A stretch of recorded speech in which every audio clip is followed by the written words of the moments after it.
দুটা বিষয়। প্রথম হচ্ছে আজকে এখনো পর্যন্ত কোনো পার্টিকুলার পয়েন্টে কনক্লুশন হওয়ার মতো জায়গায় আমরা পৌঁছাইনি। সর্বশেষ যে আলোচনা হচ্ছিল সেটা হচ্ছিল এনসিসির ব্যাপারে, ন্যাশনাল কনস্টিটিউশন কাউন্সিলের ব্যাপারে। এটা কিছুটা অসমাপ্ত আছে, আমাদের বক্তব্য এখনও সেখানে হয়নি।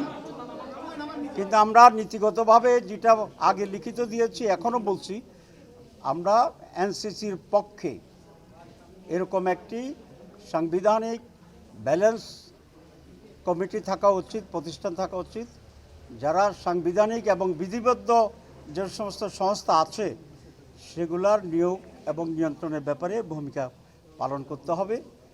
সেখানে প্রধানমন্ত্রী থাকবেন, প্রধান বিরোধী দলীয় নেতা বা নেত্রী যিনি তিনি থাকবেন, আমাদের স্পিকার থাকবে, আপার অ্যান্ড লোয়ার হাউস যদি হয় ডেপুটি স্পিকার থাকবেন।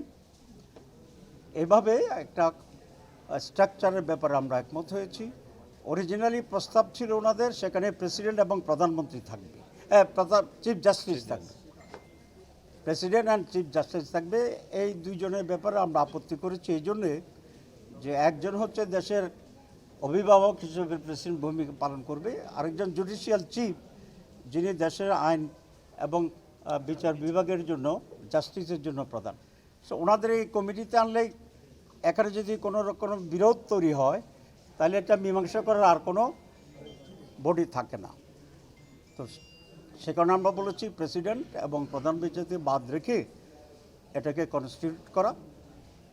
অনেকেই কিছু এদিক ওদিক বলেছেন, কিন্তু অলমোস্ট দু একটি দল ছাড়া বাকি সকলেই এনসিসি গঠনের ব্যাপারে নীতিগতভাবে আমরা একমত হয়েছি। কন্টেন্টস কী হবে, কারা কারা থাকবে, সেক্ষেত্রে পরে বিস্তৃত আলোচনা হবে। তবে বাংলাদেশ জামায়াত ইসলামী মনে করে আমাদের তিন বাহিনী প্রধান এই জায়গার বাইরে থাকা ভালো নিয়োগের ক্ষেত্রে।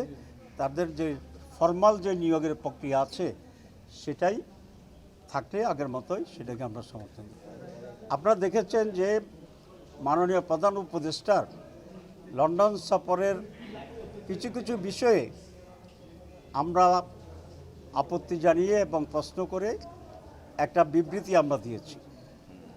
সেই বিবৃতিটাই হচ্ছে ওনার লন্ডন সফরের ব্যাপারে আমাদের অফিসিয়াল স্ট্যান্ড, এবং এটা আমাদের নির্বাহী বৈঠকেই, হাইস্ট বডি যেটা আমাদের অ্যাপেক্স বডি, সেই নির্বাহী বৈঠকের সিদ্ধান্ত ভিত্তিতেই এটা এবং অ্যাপ্রুভালের ভিত্তিতেই সেই স্টেটমেন্ট আমরা দিয়েছি। মাননীয় প্রধান উপদেষ্টা লন্ডনে গিয়েছেন অ্যাওয়ার্ড আনার জন্যে, টাকা ফেরত আনার জন্যে,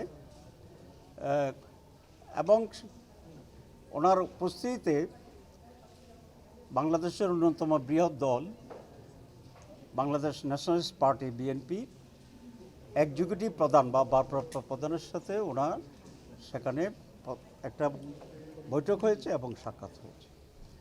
এটাকে আমরা ওয়েলকাম করেছি, এবং মিটিংয়ের আগের দিন অনেকগুলো পত্রিকায়, বিশেষ করে প্রথম আলোতে আমার বক্তব্য, ওয়েলকামিং বক্তব্য খুব স্পষ্ট হয়েছে।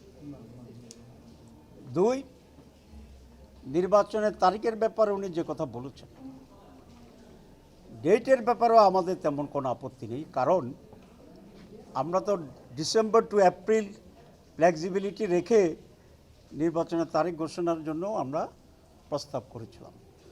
সুতরাং ডিসেম্বর হইলেও এটা আমাদের দাবির ভিতরেই হতো। এখন যে ফেব্রুয়ারির ব্যাপারে করা কিছু শর্ত সাপেক্ষে যে ফেব্রুয়ারির কথা বলা হয়েছে সেখানেও আমাদের প্রস্তাবের ভিতরেই আছে। এপ্রিলে যদি হয়তো যেটা উনি ঘোষণা করেছিলেন সেটাও আমাদের প্রস্তাবের ভিতরেই ছিল। সুতরাং ডেটের ব্যাপারে বাংলাদেশ জামাত ইসলামী পূর্বাহ্নেই একটা টাইমলাইন দিয়েছে, আর আমরা বলেছিলাম আমরা একটা পার্টিকুলার ডেটে ওনাকে ডিকটেট করতে চাই না, রিজিড থাকতে চাই না, আমরা ফ্লেক্সিবিলিটিকে আমরা অ্যাকসেপ্ট করি। এখানেও আমাদের কোনো তেমন আপত্তি নেই।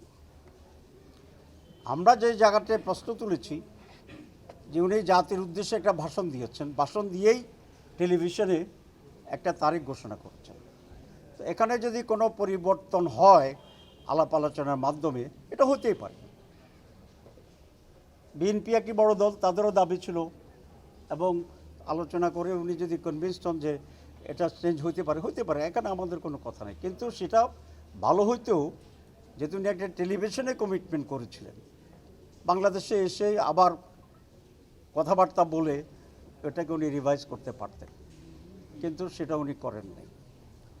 দুই, আমরা বিশ্বের সাথে দেখলাম যে উনি একটি দলের প্রতিনিধির সাথে জয়েন্ট স্টেটমেন্ট করেছেন, যৌথ বিবৃতি। এটা পৃথিবীর ইতিহাসে রিপিট হয়েছে, আছে কিনা আগে এক্সাম্পল আমাদের জানা নেই। বিভিন্ন দেশের সরকারের সাথে প্রধান বিরোধী দল বা পার্লামেন্টের প্রতিনিধিত্বকারী দলগুলোর সাথে মিটিং হয়, কারণ তখন তাদের একটা স্ট্যাটাস ডিফাইন্ড। তো এখানে বহুদলীয় গণতন্ত্রের 100-এরও বেশি দল আমাদের দেশে আছে, তাহলে তো এমন এক কালচার তৈরি হবে, উনি যার সাথে কথা বলেন একটা জয়েন্ট স্টেটমেন্ট করতে হবে। আমরা মনে করি এটা নজিরবিহীন ছিল এবং এটা প্রপার ছিল না। এতে অন্যান্য বাকি সকল দলেই কিছুটা বিব্রত হয়েছে, আমরাও সেরকম এটা ফিল করি। ব্যক্তিগতভাবে জামাতে ইসলামী নয়, অ্যাজ হোল সকল দলগুলো এখানে কিছুটা বিব্রত হওয়ার মতো পরিস্থিতি তৈরি হয়েছে। জয়েন্ট স্টেটমেন্ট এবং জয়েন্ট প্রেস ব্রিফিং, এখানে আমাদের আপত্তি। বিএনপির ব্যাপারে আমাদের কোনো বক্তব্য নেই, আমরা সেই কারণে আমাদের এই ধারণা হয়েছে যে মাননীয় প্রধান উপদেষ্টা তার নিরপেক্ষতা হারিয়েছে, এবং এইভাবে যদি চলতে থাকে তাহলে যে সংস্কার কমিশন আছে এখনও তারা খুব বেশি অগ্রসর হতে পারবে না, এবং এটা অনেকটা পর্বতের মুশিক এটা প্রসব করার মতো একটা পরিস্থিতি দাঁড়াবে, কার্যকরিতা হারাবে। সে কারণে প্রতীকী প্রতিবাদ হিসাবে আমরা গতকাল আসিনি।